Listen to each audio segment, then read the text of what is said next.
Way too close. Why are you eating it? About right.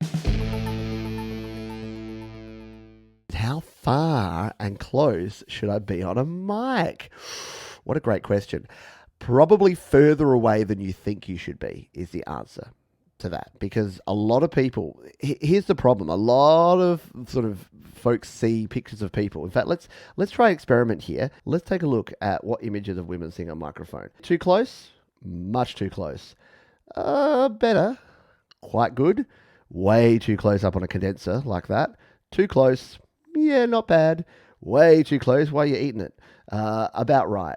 About right. About right. So about half of these, they're eating the microphone. So see how close that is up?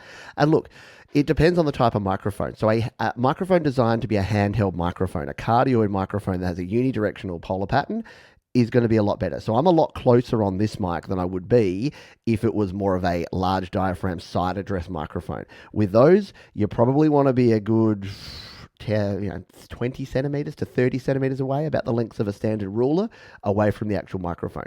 There's a couple of reasons for this. There's a couple of things to keep in mind here. There's something called the proximity effect, and that is that the closer you get to a microphone, the deeper your voice will sound. So if you've ever heard a radio DJs like to get up on the mic, and they'll sometimes gonna give it a bit of a cup here, because they like to have the sound of their voice sounding really deep and really gravelly and really nice and smooth. But for me, if I'm doing a tutorial and you're hearing me like that the whole way through, it's not going to sound so good, is it? It has the other problem that the closer you are, the more likely you are to get plosives. Now, you won't get too many plosives from me here because I'm using a good quality microphone.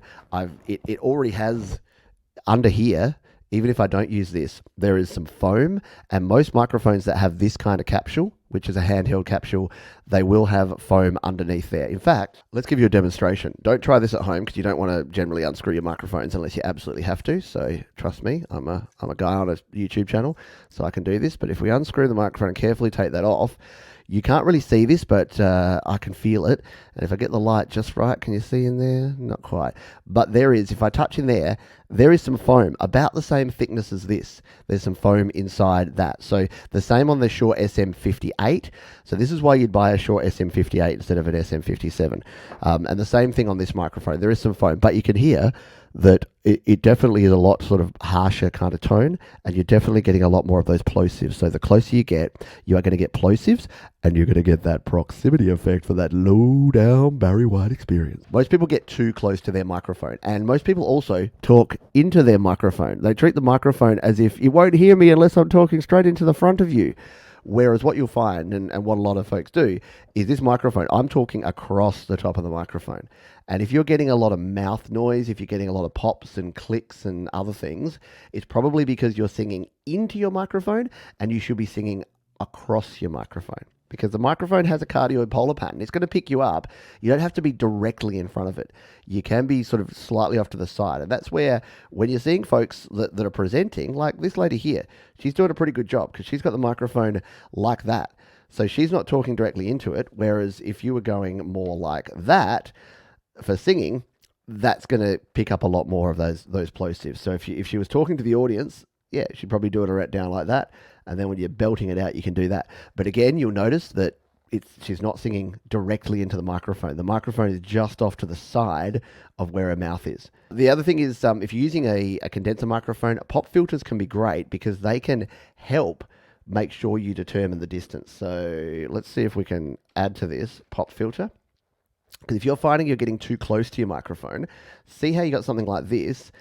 Why is she not wearing clothing? So like this. So see how you got a microphone with a pop filter. The great thing about that is if you're someone that like gets into it, but you tend to find that your head goes back and forth, if you've got a pop filter, that kind of tells you the distance. You set the pop filter like that at the distance you want from the microphone, and then you know that you're not getting any closer than that to the microphone. So if you search Pete Johns mic tips, singing in the studio, 5 tips for better singing in the home studio, we'll go through those and a few other little tips that are going to get you the best possible quality vocal